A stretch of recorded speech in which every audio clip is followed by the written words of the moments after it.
Very very good morning friends. मैं हूं engineer Dinesh.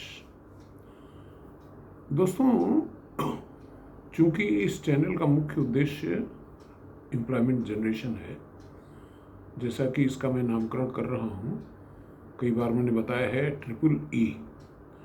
Triple E का मतलब है education, entrepreneurship, employment. From education let us go to entrepreneurship, and that is how we are going to create employment. You see, the jobs in government sector or organized sector are very few, and for a country like India, we cannot create jobs for billions unless we adopt this 3E path. That is why I keep exploring areas where new jobs can be created. And in fact, our politicians and bureaucrats must listen to my speeches to come out with new ideas how to create disruption in the ongoing processes to create jobs. दोस्तों, इसी कड़ी में मैंने एक दो video Adani green के ऊपर बनाया था, जिस पे बड़ी सारी प्रतिक्रियाएं आई। तो जैसा कि मैं बोलता हूँ कि नीर छीर विवेक हमें करना है कि किसी चीज़ से अच्छाई हमें निकालना है।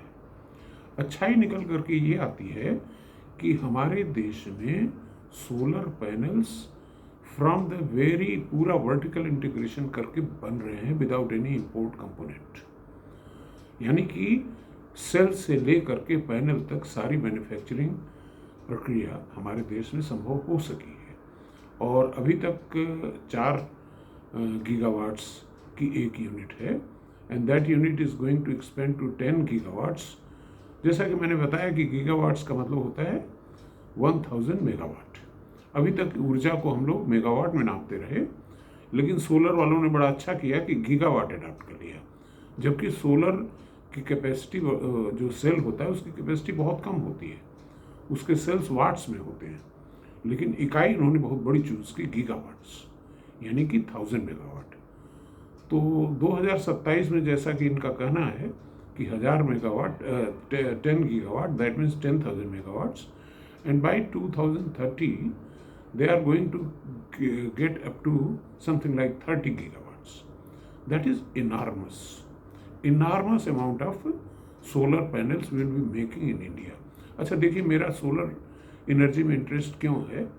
This is actually my business interest. दोस्तों, जब मैं सेवा से रिटायर हो रहा था तो मेरे दिमाग में एक बात चली।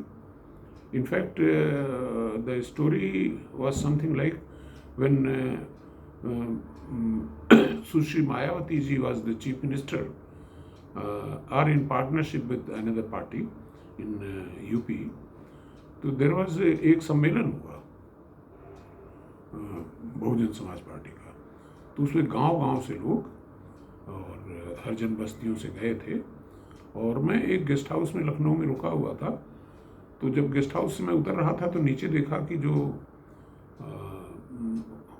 हॉल है, जो मेन लॉबी है, उसके सभी सोफों पर और पूरे फ्लोर पे वो सब गांव से आए हुए लोग लेटे हुए थे, और गर्मी का महीना था, तो सब के सब सो गए थे क्योंकि एसी चल रहा था। तो मुझे अचानक से ये झटका लगा कि yes, we need these air conditioners in villages also.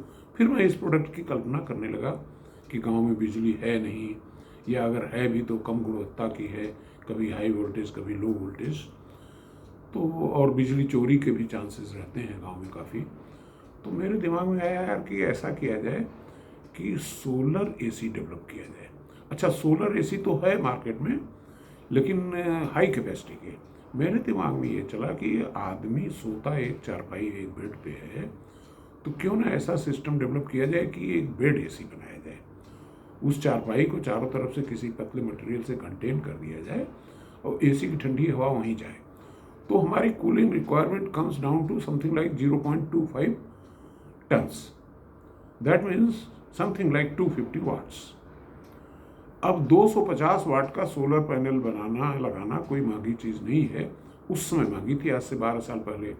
आज की तारीख में जो एडानी ग्रीन से हमको उनके डीलर ने प्राइस दिया है, दैट इज समथिंग लाइक 14,000 पर किलोवाट। दैट मीन्स 250 यूनिट का जो दाम आएगा करीब 3,000 के आसपास, 4,000 के आसपास आएगा। अब जरा सोचिए कि 4,000 का पैनल, और ये जो छोटे एसी हैं अपने देश में नहीं बनते, हम लोग का ये कॉन्सेप्ट ही नहीं बन पाया कि हमारी कूलिंग रिक्वायरमेंट हमारी बॉडी को कूल करने के लिए है, न कि पूरा स्पेस कूल करने के लिए। तो अगर ये कॉन्सेप्ट आ जाता है तो थैंक्स टू अडानी ग्रीन कि वो पैनल हमको सस्ते में दे देगा। यानी कि जो हमारा इनफैक्ट ये जो बेड एसी का कॉन्सेप्ट थोड़ा सा मैंने आगे ले गया। मैंने क्या किया कि इंसुलेटेड हाउस बनाया। जिस रूम से मैं रिकॉर्डिंग कर रहा हूँ, in fact it is a insulated house. तो इंसुलेटेड हाउस में क्या होता है कि इसकी जो वाल की थर्मल कंडक्टिविटी है दैट इज समथिंग लाइक 0.02, और ब्रिक की और सीमेंट की और जो बाकी इस तरह के मटेरियल हैं उनकी थर्मल कंडक्टिविटी 1 होती है। यानी कि थ्योरेटिकली स्पीकिंग केवल 2% ही हीट ट्रांसफर वाल्व्स के थ्रू हो पाएगा as compared to a conventional house. इसलिए इसमें कम, अब इतने बड़े कमरे के लिए तो आपको 0.5 टन लगाना पड़ेगा, लेकिन जो बेड एसी की कल्पना मैं की थी उसमें 0.25 टन। तो this message is for our engineers, for the और टेक्नोक्रेट्स इंडस्ट्री, कि क्यों न हम इस कॉन्सेप्ट पे काम करें कि मकान इंसुलेटेड बनाएं और उसको सोलर एसी से ठंडा करें। जहाँ पे हम बेड एसी लगाएं वहाँ हमको 0.25 टन की ज़रूरत होगी, और इस तरह के 10 बाई 12 के कमरे जो होंगे उसमें 0.5 ton is good then more than sufficient. अब सवाल आता है कि रात में कैसे चलेगा।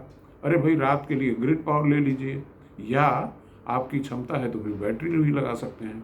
कम से कम 7 घंटे का तो मामला हल हो गया। Thank you.